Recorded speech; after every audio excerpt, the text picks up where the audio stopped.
Alright बच्चों, एक बार आप स्क्रीन पे देखिएगा। ठीक है, हम इसमें इस टॉपिक में क्या क्या कवर करेंगे, companies accounts and provisions and standards में। ठीक है, तो बेसिकली बच्चों कंपनी अकाउंट्स क्या होता है? Account which is maintained by a company in compliance with companies act 2013। ठीक है, इस पर्टिकुलर टॉपिक में वी आर गोइंग टू सी कि हमारा अकाउंटिंग स्टैंडर्ड, ठीक है, और इंड अकाउंटिंग स्टैंडर्ड क्या है।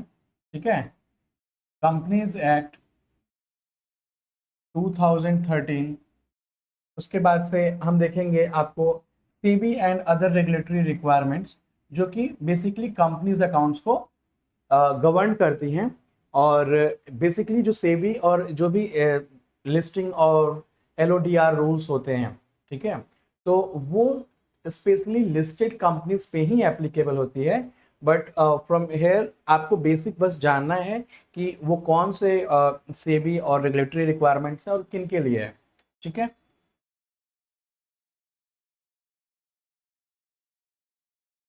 and this is applicable only for the listed companies. Okay,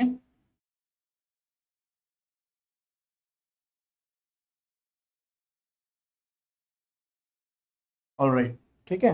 तो इसमें जैसे कि आपने यहाँ पे देखा कि accounting standards, as you have we have covered that, कि जो भी अकाउंटिंग स्टैंडर्ड हैं और इंड एस हैं, this is issued by the ICAI, which is institute of chartered accountants of India.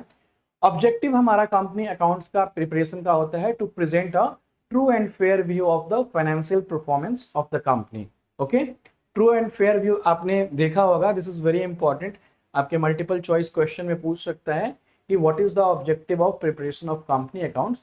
तो you have to remember this word true and fair view. जब आप audit पढ़ेंगे तो भी वहां पे ऑडिटर का जो पर्सपेक्टिव होता है, जो वो आपके फाइनेंशियल ट्रांजैक्शंस को और बैलेंस शीट को जब ऑडिट करता है और एग्जामिन करता है, ठीक है, तो एक अपनी इंडिपेंडेंट ऑडिट रिपोर्ट में वो भी यही एनालाइज करने की कोशिश करता है कि whether the financial report has been prepared with an objective to represent true and fair view. Got it? ठीक है, और जो भी हमारे कंपनीज अकाउंट्स को गवर्न करता है, it is basically companies act 2013। जो शेड्यूल 3 है, दिस इज बेसिकली हमारा जो बैलेंस शीट का फॉर्मेट होता है, which is schedule 3 of the companies act, which prescribes कि हमारा बैलेंस शीट का फॉर्मेट क्या होगा, उसकी रिक्वायरमेंट कैसे होगी, हम उसको कैसे प्रिपेयर करेंगे, नोट्स टू अकाउंट्स क्या होगा, कंटिंजेंट एसेट्स और लाइबिलिटीज को फुट नोट्स में कैसे डिस्क्लोज करेंगे। This will all be covered in schedule 3। ICI के जो अकाउंटिंग स्टैंडर्ड्स हैं और इंड एस हैं, वो भी देखना है एप्लीकेबल, जो कि हम लेटर स्टेज पे देखेंगे। ठीक है, अब हमें नेक्स्ट जो कवर करना है कि की लीगल प्रोविजंस क्या हैं कंपनीज अकाउंट्स के। Okay, just note it down in case you want to note it in your notebook, and then we will further proceed. एक बार रीड भी कीजिएगा बच्चों, so that in case if you have any confusion, just comment section में या मुझे ping कीजिएगा, I will clear your doubt then and there. All right?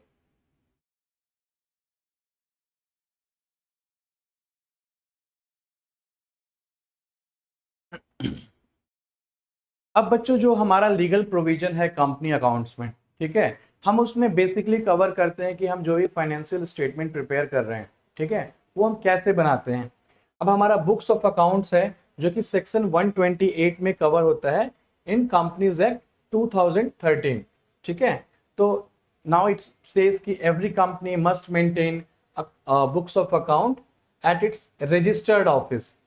ठीक है, दिस इज वेरी इंपॉर्टेंट कि जो भी कंपनीज को बुक्स ऑफ अकाउंट रखना होता है, they always have to maintain the books of account at their registered office only.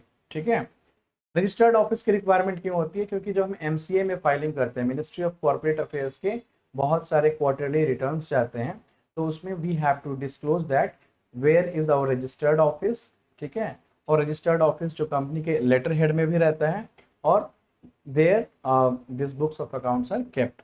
ठीक है, books must show all sums of money received and expense. जाहिर सी बात है, जो हम बुक्स ऑफ अकाउंट प्रिपेयर करेंगे, वो जैसा कि आपने देखा भी है अभी तक कि हमारे बुक्स ऑफ अकाउंट में सारे मनी जो रिसीव है या एक्सपेंस है उसके लिए क्या देखते हैं, कैश फ्लो स्टेटमेंट देखते हैं, कैश बुक देखते हैं। All assets and liabilities, all sales and present and must be preserve for 8 years। This is important.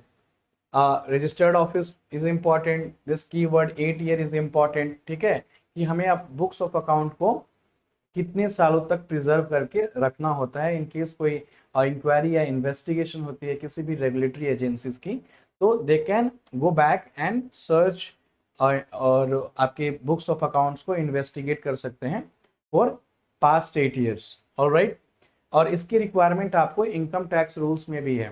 ठीक है, कि आपको बुक्स ऑफ अकाउंट कितने समय तक रखना है। Now next topic is preparation of financial statement which is section 129।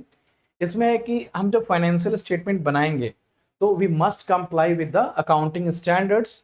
और जो हमारा फाइनेंशियल स्टेटमेंट होगा इट इंक्लूड्स, ये आपने इससे पीछे वाले टॉपिक में पढ़ा भी है कि हम जब फाइनेंशियल स्टेटमेंट बनाते हैं तो उसमें क्या क्या बनाते हैं। पहला बैलेंस शीट, दूसरा P&L अकाउंट जिसको हम इनकम स्टेटमेंट भी कहते हैं, तीसरा है आपका कैश फ्लो स्टेटमेंट। ठीक है, तीसरा क्या है आपका कैश फ्लो स्टेटमेंट है। चौथा है statement of changes in equity.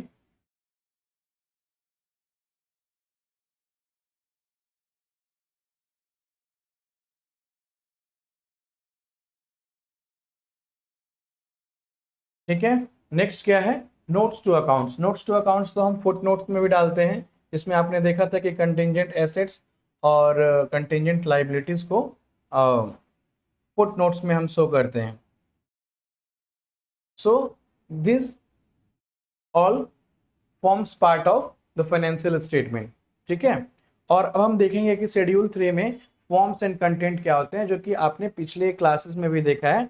But all this topic is interlinked, और आप जब जैसे जैसे आगे बढ़ते जा रहे हो ये आपके रिवीजन के भी काम आ रहा है। And you have to remember this, आपको इसमें कीवर्ड क्वेश्चन मिल रहे हैं। जो क्वेश्चंस आएंगे they will be very straightforward and you have to remember this. ठीक है, तो आप इन सारे नोट्स को मल्टीपल टाइम्स रीड करोगे, मल्टीपल चॉइस क्वेश्चन अटेम्प्ट करोगे। This will be very helpful for all PSU and competitive exams where accounting, auditing, insurance, income tax holds part of the entire weightage। okay, एक बार note कीजिएगा इसे।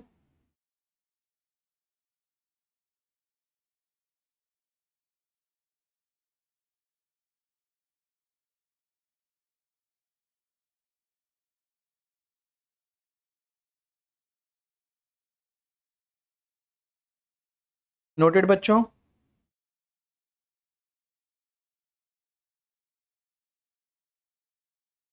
I am cleaning it.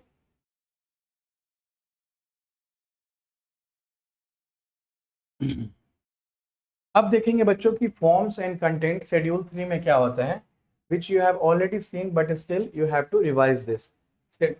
Schedule 3 क्या है आपका? Schedule 3 जो होता है बच्चों, basically this is for balance sheet, और इसमें forms and content of balance sheet क्या होंगे, देखिए यहाँ पे लिखा भी हुआ है that it prescribes the format of balance sheet and P&L in vertical form. ठीक है, और उसके बाद से जब हम बैलेंस शीट, मैंने आपको समझाया था, ठीक है, कि जब वर्टिकल फॉर्म में इसके पिछले लेक्चर्स में कि आप जो बैलेंस शीट बनाते हैं, ठीक है, तो हम वहाँ पे एसेट कहाँ पे, लाइबिलिटी कहाँ पे डिस्क्लोज करेंगे। ठीक है, लाइबिलिटी साइड में क्या क्या आएगा, एसेट साइड में क्या क्या आएगा, we have discuss that in detail. तो वो हम क्लासिफिकेशन इसमें करेंगे into current and non current.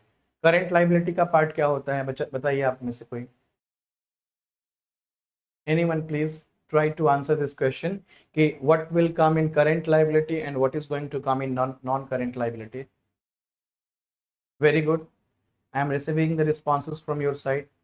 Very good। So हमारा current liability में बच्चों आएगा, let's suppose creditors हैं, ठीक है, बैंक ओवरड्राफ्ट है,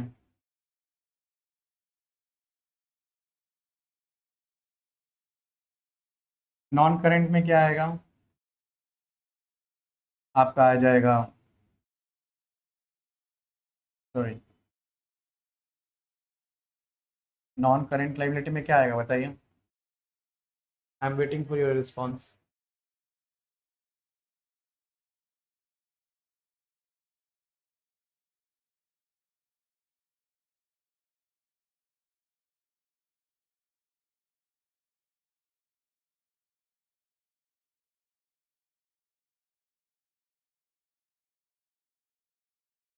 ठीक है, तो ये एग्जांपल्स हुए आपके करंट लाइबिलिटी के, ये एग्जांपल्स हुए नॉन करंट लाइबिलिटी के। Is it clear to everyone? Now next is audit and approval. ये ऑडिट का पार्ट है, बट स्टिल इसमें आप देखेंगे कि जो स्टैट्यूटरी ऑडिट होता है, it must be conducted by a chartered accountant and this is given in section 139 of companies act 2013। Next point कहता है कि financial statement must be approved by the board and adopted by the share holders in AGM. AGM होता है बच्चों आपका annual general meeting.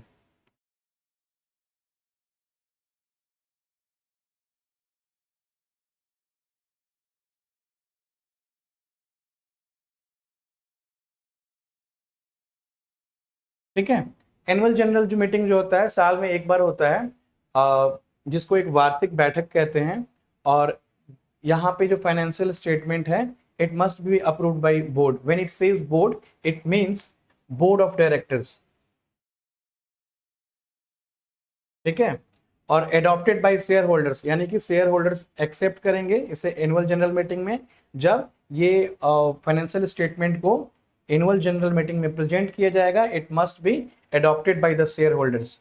ठीक है, तो ये आपको कीवर्ड याद रखना है। ठीक है, हो सकता है कि स्ट्रेट फॉरवर्ड क्वेश्चन इस पे एग्जाम्स में आ सकते हैं। In case you want to note this down, just note it.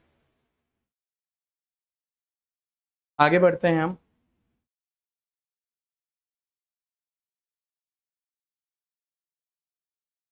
Hope यहाँ तक बच्चों आप लोगों को क्लियर है।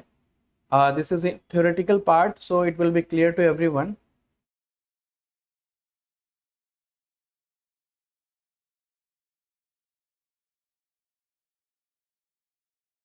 अब जो हमारा नेक्स्ट टॉपिक होगा with in the balance sheet, कि हम इसमें जो भी इंपॉर्टेंट अकाउंटिंग स्टैंडर्ड्स होते हैं, ठीक है, वो देखेंगे फॉर कंपनी अकाउंट्स प्रिपेयर करने के लिए।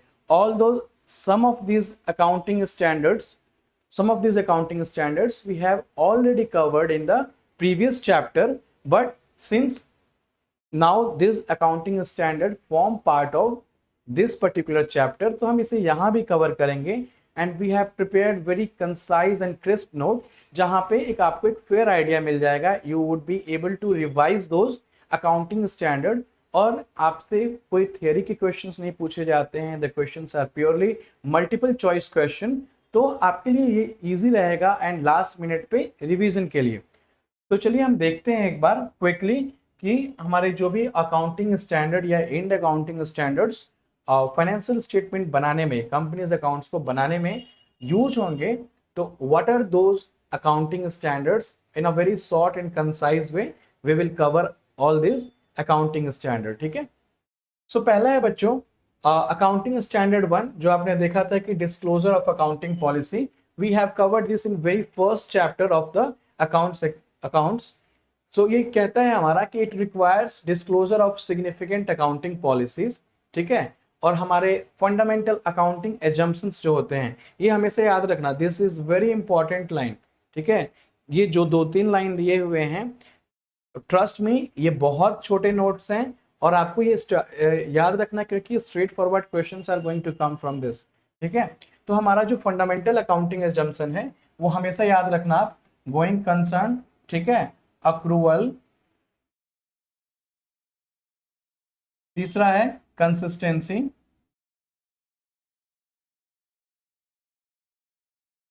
ठीक है, going concern, accrual and consistency. ये हमारा 3 अकाउंटिंग फाइनेंशियल फंडामेंटल एजम्पशंस हैं। This covers in accounting standard 1। Accounting standard 2 और इंड अकाउंटिंग स्टैंडर्ड 2 में आप देखेंगे वैल्यूएशन ऑफ इन्वेंट्री। ठीक है, जो कि आपने पढ़ा भी था कि इन्वेंट्री को जो हम वैल्यू करेंगे, ठीक है, either we will value at cost और net realisable value, whichever is lower. Cost पे करेंगे जो हमारी लागत है खरीदने के समय, परचेज प्राइस पड़ी है, या फिर net realisable value. Net realisable value कहने का मतलब है कि when we are going to sell those stocks in the market, तो जो हमारे जो रियलाइजेबल वैल्यू होगी उस इन्वेंट्री से, उस स्टॉक से, तो out of this either on cost और net realisable value whichever is lower, उसी को हम वैल्यू करेंगे इन्वेंट्री को अपने बुक्स ऑफ अकाउंट में। अब इसमें क्या क्या कॉस्ट आएगा इन्वेंट्री को लेने में, लिखता है कि purchase plus conversion plus other cost. हम जब भी स्टॉक्स परचेज करते हैं अपने बिजनेस के लिए सेल करने के लिए, तो हमारा परचेज प्राइस होता है, फिर कन्वर्जन कॉस्ट होता है और अदर कॉस्ट होता है। कन्वर्जन कॉस्ट होता है कि those cost which are involve in converting those raw material into finished product. अब आप रॉ मटेरियल लेके आए अपनी फैक्ट्री में, तो फिनिश्ड प्रोडक्ट बनाने के प्रोसेस में जो भी कॉस्ट आए that will be part of your conversion cost. And what is the other cost? Storage cost हुए, ट्रांसपोर्टेशन कॉस्ट हुए, लेबर चार्जेज हुए जो डायरेक्ट नेचर में है, ठीक है। इनडायरेक्ट होंगे तो it will not form part of your inventory valuation. Indirect cost जितने भी होते हैं वो पीएनएल में जाते हैं, ठीक है। डायरेक्ट कॉस्ट ही हमारे इन्वेंट्री के पार्ट होते हैं। Now it excludes abnormal wastage and selling cost. जाहिर सी बात है कि जो भी हमारा एबनॉर्मल लॉस होता है उनको लाने में, ठीक है, उसको हम अपने कॉस्ट में इंक्लूड नहीं करते हैं या सेलिंग कॉस्ट में, ठीक है।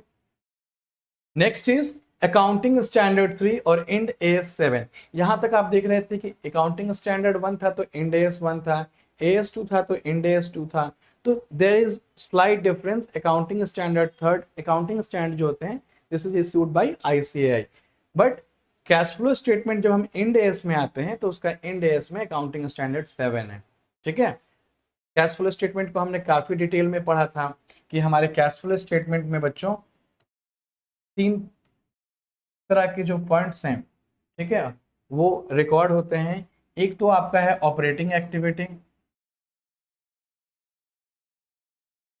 दूसरा है आपका financing activity, operating, financing, and third is investing activity. Is it clear to all? Are you understanding with the same energy जो अभी तक आपने पढ़ा है? वेरी गुड, ठीक है। तो ये हमारा कैश फ्लो स्टेटमेंट है। यहाँ पे लिखा भी हुआ है कि this is mandatory for listed and certain company, and classification इसका आपको तीनों का यहाँ पे दिया हुआ है जो मैंने अभी आपको बताया। नेक्स्ट है हमारा अकाउंटिंग स्टैंडर्ड 10 और Ind AS 16। This is P plant property and equipment which is also called PPE, plant property and equipment, ठीक है। तो जो हम अकाउंटिंग स्टैंडर्ड 10 में पढ़ेंगे वो इंड एएस में 16 में पढ़ेंगे, ठीक है। यहाँ पे दोनों एक साथ दिया हुआ है, प्रेजेंट किया हुआ है। PP is shown at cost minus depreciation और रीवैल्यूड अमाउंट।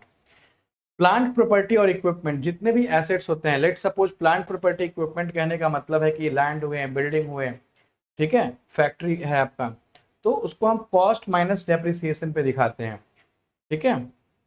डेप्रिसिएशन लेस करते हैं। Depreciation is a non cash expense in a nature. और मैंने आपको जब डेप्रिसिएशन पढ़ाया था तो आपको डेप्रिसिएशन में बताया था कि 2 तरह के मेथड्स हैं, एसएलएम, डब्ल्यूडीवी, ठीक है, जो कि फ्रीक्वेंटली यूज होते हैं, straight line method and written down value method, ठीक है। यहाँ पे लिखा भी हुआ है आपका डेप्रिसिएशन मेथड, ठीक है। नेक्स्ट है आपका अकाउंटिंग स्टैंडर्ड 11 और Ind S 21 which is for foreign exchange transactions, ठीक है। बहुत सारी कंपनी जो होती हैं वो इंपोर्ट एक्सपोर्ट में भी इन्वॉल्व होती हैं, ठीक है, and therefore the foreign exchange transaction involve होते हैं, फॉरेक्स लॉसेज होती हैं जो हम अपने बुक्स ऑफ अकाउंट में डालते हैं, ठीक है। ट्रांसलेटेड एट क्लोजिंग रेट, जब भी, अब देखो फॉरेन एक्सचेंज ट्रांजेक्शन पढ़ेंगे तो इसमें क्या होता है बच्चों, let me clear the board first in case if you have to note it down, just note it down, ठीक है। हम आगे के टॉपिक्स को और आगे के अकाउंटिंग स्टैंडर्ड्स को कवर कर रहे हैं। I M clearing the board, ठीक है। अब क्या है बच्चों, यहाँ पे एएस 11 और इंड एस 21 जो है, ठीक है, ये है आपका फॉरेन एक्सचेंज पे।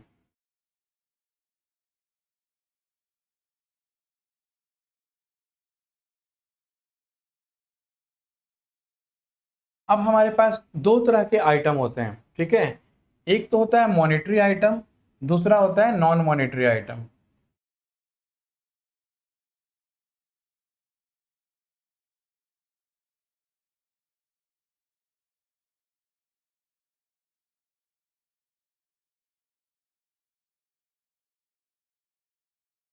अब क्या है बच्चों कि जो भी मॉनेटरी आइटम को होता है हम बुक्स में रिकॉर्ड करते हैं, we record that at closing rate. और जो नॉन मॉनेटरी आइटम है उनको हम करते हैं हिस्टोरिकल कॉस्ट पे।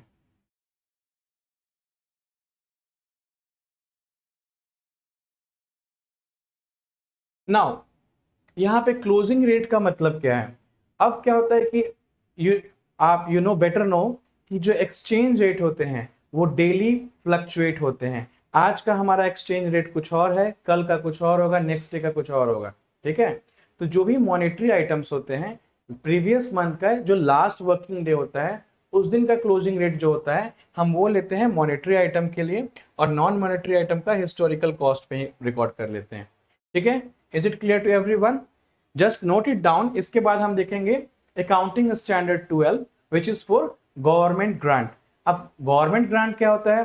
गवर्नमेंट ग्रांट बच्चों बेसिकली क्या होता है कि जो भी सब्सिडी हम गवर्नमेंट से रिसीव करते हैं और गवर्नमेंट एड मिलता है हमें बिजनेस को आगे रन करने के लिए, तो हम अपने बुक्स ऑफ अकाउंट में उसकी अकाउंटिंग ट्रीटमेंट क्या होती है वो हम कवर करते हैं अकाउंटिंग स्टैंडर्ड 12 में।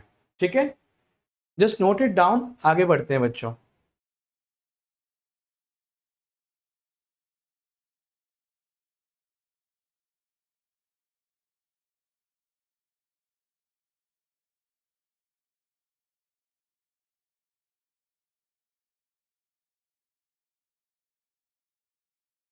All right, cleaning it.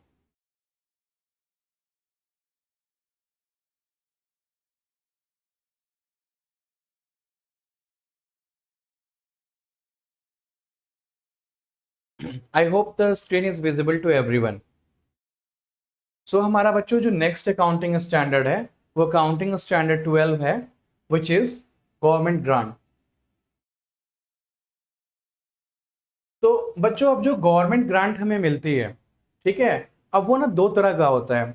एक one which is in the nature of capital receipt and other is in the nature of revenue receipt. अब ये कैपिटल रिसीट और रेवेन्यू रिसीट क्या होता है? ऑल्दो हमारा इसके बाद एक नया चैप्टर है कैपिटल एक्सपेंडिचर, रेवेन्यू एक्सपेंडिचर पर, but this particular term is somewhat related to this कि हमारा कैपिटल रिसीट और रेवेन्यू रिसीट क्या होता है। गवर्नमेंट जब भी आपको सब्सिडी देती है या फंड एलोकेट करती है तो उसका कुछ इंटेंडेड पर्पस होता है कि you are going to utilise that fund for particular purpose. Either you are going to utilise this fund for buying some machinery, या तो मशीनरी पे लेट सपोज कोई 50 करोड़ की मशीनरी को इंस्टॉल करना है, and government is giving out of that 50 crore amount, government is saying कि 50% जो फंड है वो हम आपको देंगे। ठीक है, तो इसका मतलब ये है कि हम अपने बुक्स ऑफ अकाउंट में जब उसको रिकॉर्ड करेंगे तो उसकी अकाउंटिंग ट्रीटमेंट चेंज होगी। उसमें भी बहुत सारे टर्म्स एंड कंडीशन होंगे कि whether this particular subsidy amount you have to refund after a certain period, और वो रिफंड नहीं करना है तो how you are going to record that in particular machinery in your books. ठीक है, और कई बार क्या होता है कि जो गवर्नमेंट ग्रांट देती है वो रेवेन्यू के लिए देती है, रेवेन्यू जनरेट करने के लिए देती है, ना कि एसेट परचेज करने के लिए देती है। ठीक है, तो यहां पे हम देखेंगे first one is capital grant which is credited to capital reserve, and the second one is revenue grant which is credited to P&L, profit and loss account। हम बस इसे शॉर्ट में याद रखने की कोशिश करेंगे कि अकाउंटिंग स्टैंडर्ड 12 में ये मेंशन है कि जो भी हमें कैपिटल ग्रांट इश्यूज होंगे या रिसीव होंगे, this will be credited to capital reserve, and if the grant is in the nature of revenue it will be credited to your profit and loss account। is it clear to everyone? Clear है बच्चों यहां तक? Okay, very good. आगे बढ़ते हैं। Next is accounting standard 15 और Ind is accounting standard 19 which is for employee benefits. Employee benefits देखा भी था कि एम्प्लॉय बेनिफिट्स आपका होता क्या है।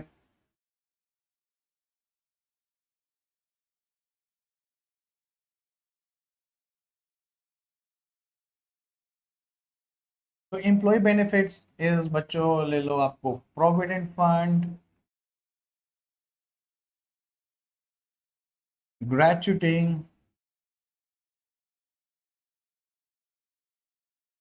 ठीक है। तीसरा है आपको लीव इनकैशमेंट बेनिफिट।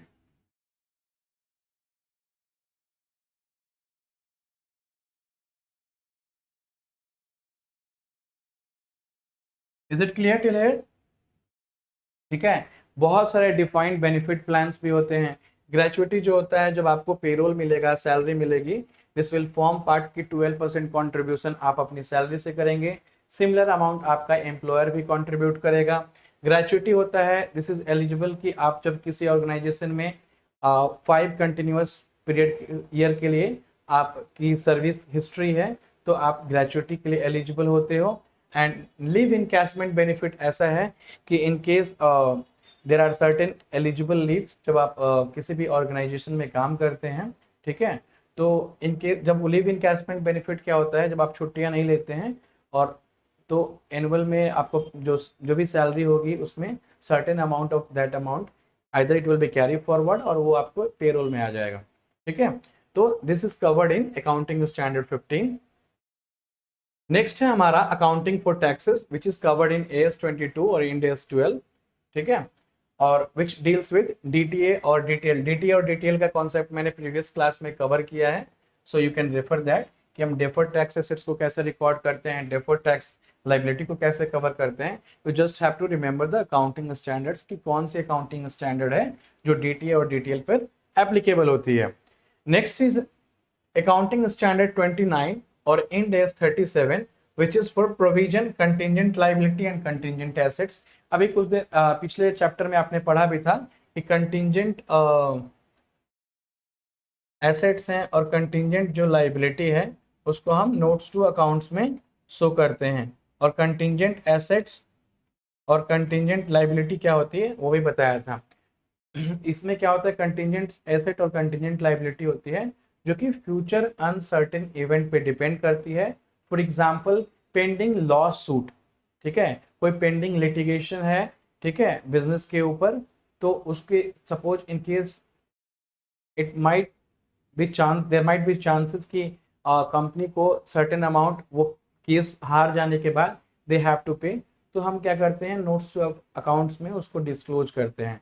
ठीक है, क्योंकि as per accounting standard 1 you have to disclosure of accounting policies होती है, हमें सारे मटेरियल फैक्ट्स जो होते हैं अपने बुक्स ऑफ अकाउंट में डिस्क्लोज करने होते हैं। ऑलराइट, प्रोविजन जो होता है हम प्रेजेंट ऑब्लिगेशन के लिए क्रिएट करते हैं, जहां पे हमें पता है कि what is the probable outflow and what is the reliable estimate. Contingent liability होती है where there is a possible obligation disclose not recorded. इसका कहने का मतलब है कि हम डिस्क्लोज तो करेंगे बट रिकॉर्ड नहीं करेंगे, फुट नोट्स में दिखाएंगे। सिमिलरली पॉसिबल एसेट क्रिएट हो सकती है, disclose is if probable, recognised only when virtually certain. तो कंटिंजेंट एसेट क्या होता है कि ऐसे हो सकता है कि there might be some cases जहां पे कंपनी 100 करोड़ का क्लेम जो है वो जीत जाए, तो हम इसको डिस्क्लोज प्रोबेबल है बट हम कभी रिकॉग्नाइज करेंगे जब वो 100% सर्टेन हो कि we are going to win that case और the outcome of the case will be in our favour. Okay, next is provision in company accounts. Provision होता है amount set aside for non liability और losses where exact amount is uncertain but reasonably estimable. Provision, हम let suppose कि हम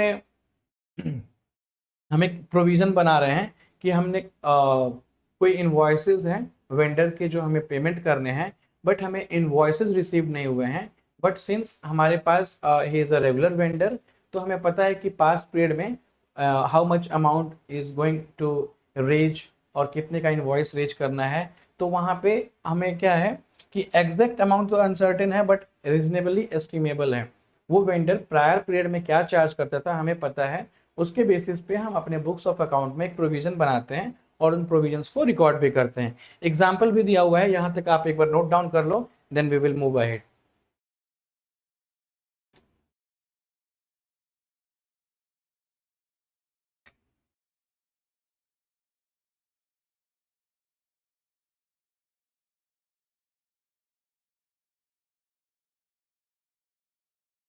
read करना बच्चों इसको एक बार, कि प्रोविजन के एग्जाम्पल्स क्या हैं और रिकॉग्निशन क्राइटेरिया क्या है AS 29 में, एक बार आप रीड करके बताना। क्या समझा आपने?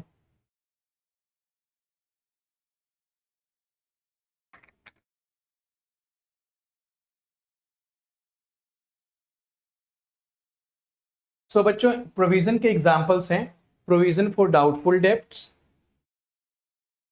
Provision for taxation, provision for warranty expenses and provision for employee benefits. ठीक है, these are the examples of provision, जहां पे एम्प्लॉय बेनिफिट हमें एक एस्टिमेट है कि हमें एम्प्लॉय को कितना पे करना होगा। ठीक है, for let suppose example, gratuity की पेमेंट कितनी जाएगी, वारंटी के एक्सपेंसेस कितने जाएंगे, टैक्सेस का एक एस्टिमेट हमारे पास है कि हमें कितना टैक्स जो है ड्यू डेट पे कंपनी को पे करना होगा, एक हम प्रोविजन बुक्स में क्रिएट करेंगे सो दैट हम अपने प्रॉफिट को ओवर स्टेट ना करें। ठीक है, next is next recognition criteria is accounting standard 29 which is also there in Ind AS 37। तो इसमें हम रिकॉग्निशन में देखते हैं हमारा कंपनी का प्रेजेंट ऑब्लिगेशन क्या है। ठीक है, प्रोबेबल आउटफ्लो क्या है रिसोर्सेज का, और रिलायबल एस्टिमेट पॉसिबल है या नहीं है, वो हम रिकॉग्निशन क्राइटेरिया में देखते हैं। ठीक है,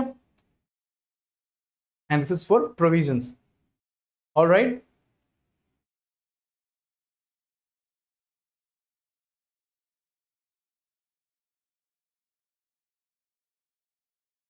अब बच्चों हम नेक्स्ट पढ़ेंगे कि प्रोविजंस और कंटिंजेंट लायबिलिटी में क्या डिफरेंसेस हैं।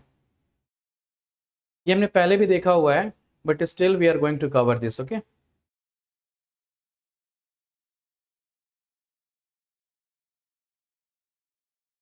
ओके, प्रोविजन और कंटिंजेंट लायबिलिटी में बच्चों there is a very minute difference. आपने देखा भी था कि कंटिंजेंट लायबिलिटी को जो है हम रिकॉर्ड नहीं करते हैं, केवल डिस्क्लोज करते हैं फुटनोट्स में। ठीक है, this was about contingent liability. Possible obligation है बट प्रॉफिट पे इसका कोई इफेक्ट नहीं पड़ेगा। ठीक है, but when it comes to provision, provision होता क्या है कि हमें this is mandatory to record in the books. Certainty क्या है, प्रेजेंट ऑब्लिगेशन है and it reduces the profit. जैसे हमने कहा कि हम एम्प्लॉय बेनिफिट का प्रोविजन बनाएंगे, टैक्स का प्रोविजन बनाएंगे, तो obviously we have to pay this and this is going to reduce our profit and we have to record this in our books. So this is provision. And what is contingent liability?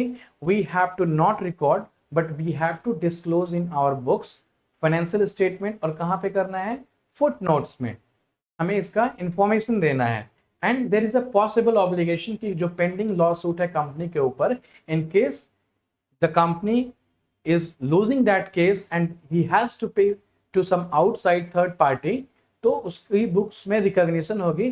But at this point of time there is a possible obligation and that's why we are disclosing it. Okay, but at present there will be no effect on profit. All right, next is reserve in company accounts. हम किस किस तरह के reserves जो हैं अपने books of account या companies के अकाउंट्स में बनाते हैं। तो बेसिकली चार तरह के ही रिजर्व होंगे। पहला है रिजर्व्स जो हम कंपनीज अकाउंट्स में बनाएंगे,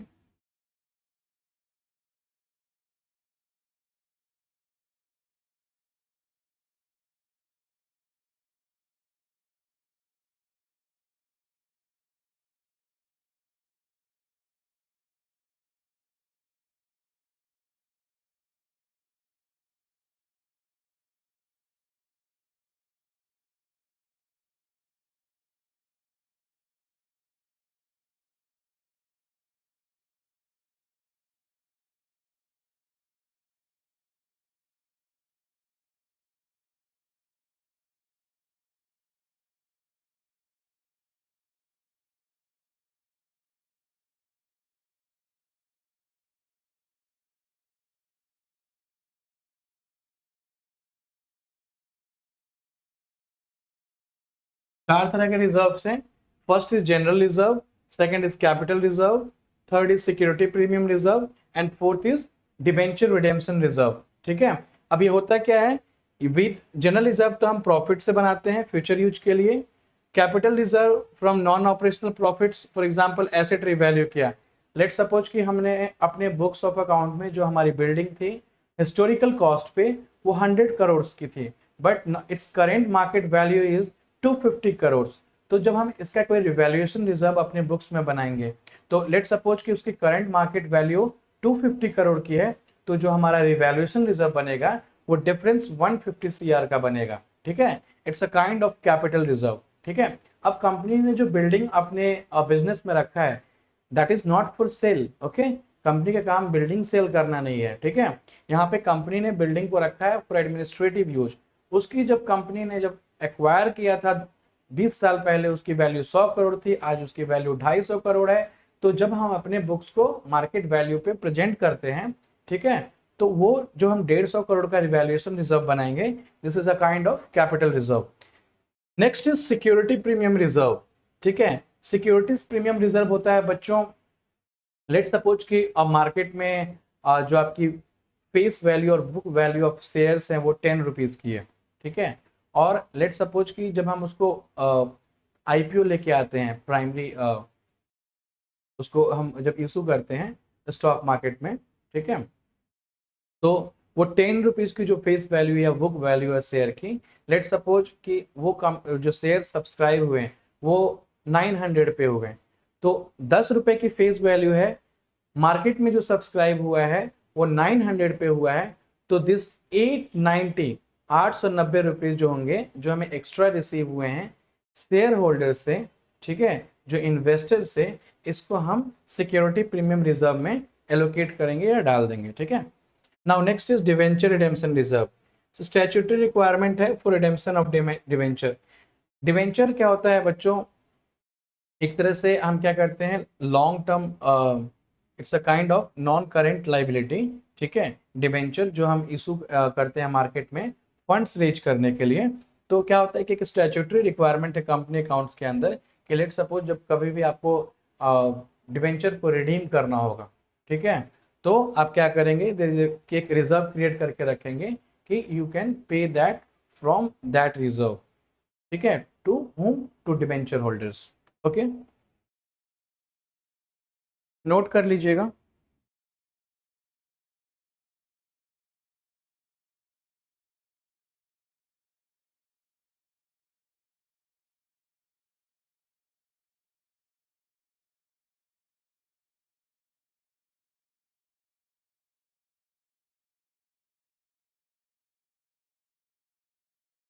नेक्स्ट है हमारा contingent liability.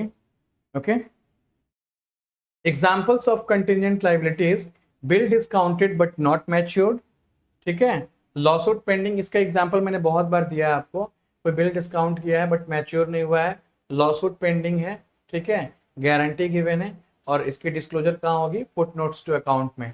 Similarly for contingent assets, claim receivable from court case. ठीक है, कंटिंजेंट एसेट को भी हम अपने बुक्स में तभी रिकॉग्नाइज करेंगे जब इनफ्लो इज वर्चुअली सर्टेन। ठीक है, now what is of balance sheet item. ठीक है, it is not shown in balance sheet. Similar to contingent asset and contingent liability, there is off balance sheet items which is there, which we disclose in notes to accounts। ठीक है, अपने जो notes to accounts बनाते हैं उसमें हम of balance sheet item को भी करते हैं, और ये होता क्या है, ऑपरेटिंग लीज है, डेरिवेटिव कॉन्ट्रैक्ट्स हैं, गारंटी हैं। इसके एग्जाम्पल्स को याद रखना जरूरी है, क्योंकि अगर पूछा जाता है कि out of this 3 options what will be represented in of balance sheet item, तो आपको याद रखना है operating lease, derivative contract, and third is guarantee. Okay, next है आपका डेफर्ड टैक्स। डीटीए डिटेल तो आपने ऑलरेडी पढ़ा हुआ है, अभी थोड़ी देर पहले मैंने पढ़ाया। फ्यूचर टैक्स बेनिफिट होता है डेफर्ड टैक्स एसेट में लॉस को कैरी फॉरवर्ड करने के लिए, और डिटेल में फ्यूचर टैक्स जो पे कर सकते हैं कंपनी, वो हायर टैक्स डेप्रिसिएशन होती है, जिसको हम डेफर्ड टैक्स में पढ़ते हैं। विंडो ड्रेसिंग क्या होता है बच्चों, window dressing, I hope you have heard this term window dressing.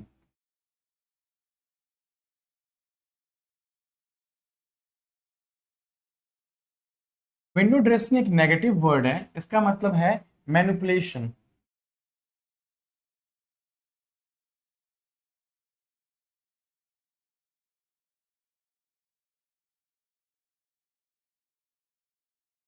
Manipulation in accounts. ठीक है, जब हम अपने बुक्स ऑफ अकाउंट में प्रॉफिट को अंडर स्टेट करके दिखाते हैं जस्ट टू पे लोअर टैक्सेस, ठीक है, या फिर मैनिपुलेशन करते हैं, कोई मटेरियल फैक्ट्स डिस्क्लोज नहीं करते हैं, तो उसको हम विंडो ड्रेसिंग कहते हैं। इसे हम ऐसे भी कह सकते हैं, cook the book.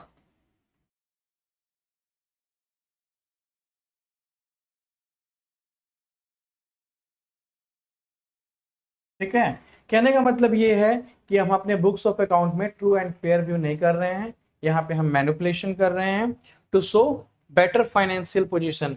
Eight times जब आपने देखा होगा कि जब कंपनी को अपनी आईपीओ लानी होती है, तो आपने ये देखा होगा बहुत सारे, आई होप कि आप में से बहुत सारे बच्चे स्टॉक मार्केट में इन्वेस्टिंग भी करते होंगे। There are various apps, Groww है, काइट है, और बहुत भी है, इंडिया बुल्स के हैं, शेयर खान के हैं।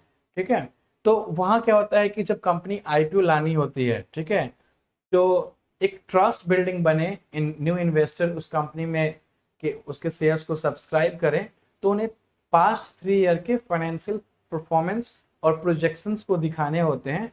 तो वो क्या करते हैं कि सब कुछ, their sales, their growth, their increase in assets and liability, सब कुछ ऐसे प्रेजेंट करते हैं। आई एम नॉट सेइंग कि every company perform does this, but at times जो होती है मैनिपुलेशन करते हैं। बट सेबी जो है एक मार्केट रेगुलेटर है, securities and exchange board of India, they it kept a strong vigil mechanism on this companies, और वो काफी स्ट्रॉन्ग वॉच करती है इन कंपनीज को। Either even if for listed stocks also, जो भी कंपनीज लिस्टेड हैं उनके ऊपर भी कंपनी जो है सेबी है, उनकी काफी स्ट्रिक्ट विजिलेंस रहती है। ठीक है, तो इसमें क्या करते हैं, वो अपने स्टॉक्स को इन्फ्लेट करते हैं, डिले करते हैं रिकॉर्डिंग ऑफ लाइबिलिटीज को। तो window dressing is a such term. Okay, hope this is clear till here, just note it down. आगे बढ़ेंगे। ऑलमोस्ट हमने इस चैप्टर को कंप्लीट कर लिया है। ठीक है, अब now we are in a revision mode. Okay, जो अभी तक हमने पढ़ा है क्विकली हम एक बार देखेंगे, जो भी अभी तक हमने पढ़ा है बच्चों। आपको एक बार आप रीड कर लो, you would be able to correlate कि आप कनेक्ट कर पा रहे हो या नहीं।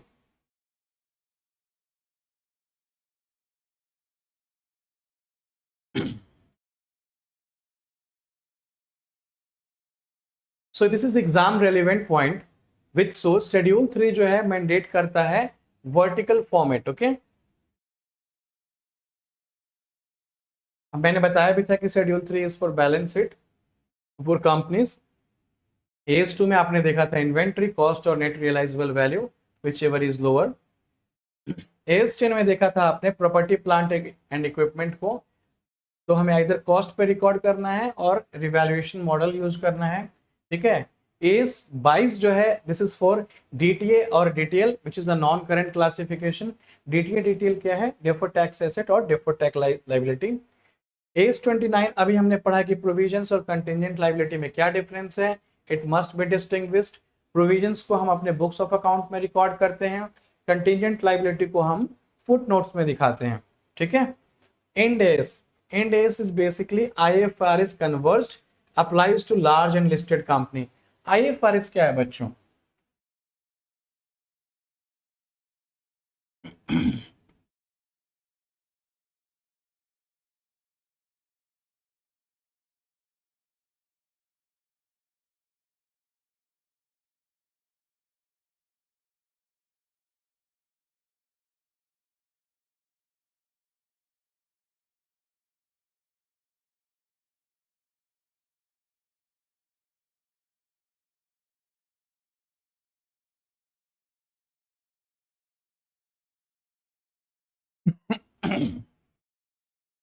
ठीक है, एग्जाम्पल केसेस, प्रोविजन के केसेस का एग्जाम्पल दिया है। Company expects 5 lakh warranty claims, create provision in accounts. ठीक है, ये प्रोविजन का केस है। कंटीजेंट लाइबिलिटी का केस क्या हो सकता है कि कोर्ट केस है 10 लाख का, तो हमें डिस्क्लोज करना है नोट्स टू अकाउंट्स में। हो सकता है कि हम इस पर्टिकुलर कोर्ट केस या पेंडिंग लिटिगेशन में हार जाएं एंड वी हैव टू पे 10 lakh rupees. Okay, contingent asset क्या है, कोई इंश्योरेंस क्लेम है जो एक्सपेक्टेड है बट अनसर्टेन है, तो डिस्क्लोज करेंगे तभी जब it's a probable, okay, there is a probable outcome that we are going to win this case and we are going to get this insurance claim.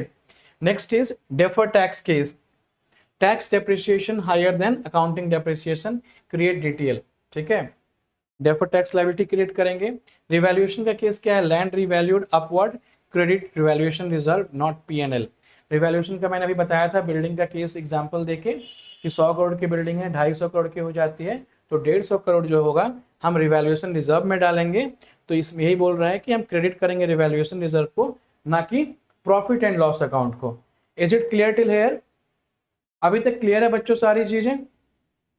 हमने काफी कॉम्प्रिहेंसिवली कंपनीज अकाउंट्स के सारे topics को cover किया, जिसमें हमने पढ़ा companies accounts 2013, schedule 3 और सेबी की जो लिस्टिंग रिक्वायरमेंट होती है, क्योंकि लिस्टेड कंपनीज पे ये एप्लीकेबल होती है।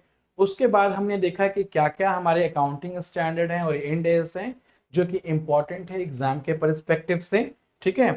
प्रोविजन पढ़ा, कंटिजेंट एसेट पढ़ा, कंटिजेंट लाइबिलिटी पढ़ा, डीटीए पढ़ा, डीटीएल पढ़ा, ठीक है। और एग्जाम से रेलिवेंट पॉइंट्स क्या हैं, बुक्स ऑफ अकाउंट्स को अपने रजिस्टर्ड ऑफिस पे रखना चाहिए for how long time, for 8 years we have to keep those books of account. ये सब सारी चीजें अभी तक हमने पढ़ी, ठीक है, आपने रिवीजन किया, and I hope this is clear to everyone. I would suggest and recommend कि go through this PDF notes again, watch the lecture, attempt multiple choice question on our website और एप्लीकेशन जिसका आपको access दिया गया है, ठीक है, www.unicornfactoryclasses.com पे। और आप इन सारे क्वेश्चंस को अटेंड कीजिएगा। Previous year question if you have enough time go through the NCERT book अगर किसी के पास है तो, otherwise our PDF notes is self sufficient. और जो मल्टीपल चॉइस क्वेश्चन जो हमने एप्लीकेशंस में दिया है दिस इज सेल्फ सफिशिएंट। अगर in case still if there is any doubt we are available for you 24/7। आप इसे ध्यान से पढ़िए and it will be very helpful for you, ठीक है। जस्ट बच्चों आप जितना रिवीजन करोगे it will be easier for you. Theoretical subject है, I understand at times it will be feel boring to you, but ये बोरिंग नहीं है, दिस इज वेरी इंपॉर्टेंट, क्योंकि और ये जो है this is going to be used in your career, okay. Note down कर लेना अभी तक जो भी लिखा है मैंने। Once noting is done just let me no.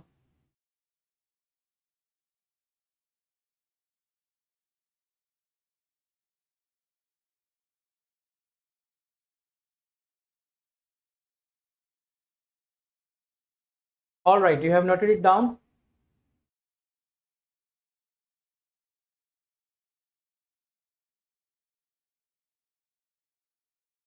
I hope आप बच्चों आपको आज का टॉपिक क्लियर होगा। आज का हमारा जो टॉपिक था कंपनी अकाउंट्स का आपने देखा भी होगा।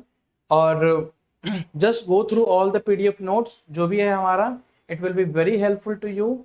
और हमने काफ़ी इसके अंदर जो क्वेश्चन है वो रिसर्च किए हुए क्वेश्चन है, प्रीवियस ईयर के क्वेश्चन हैं, ठीक है।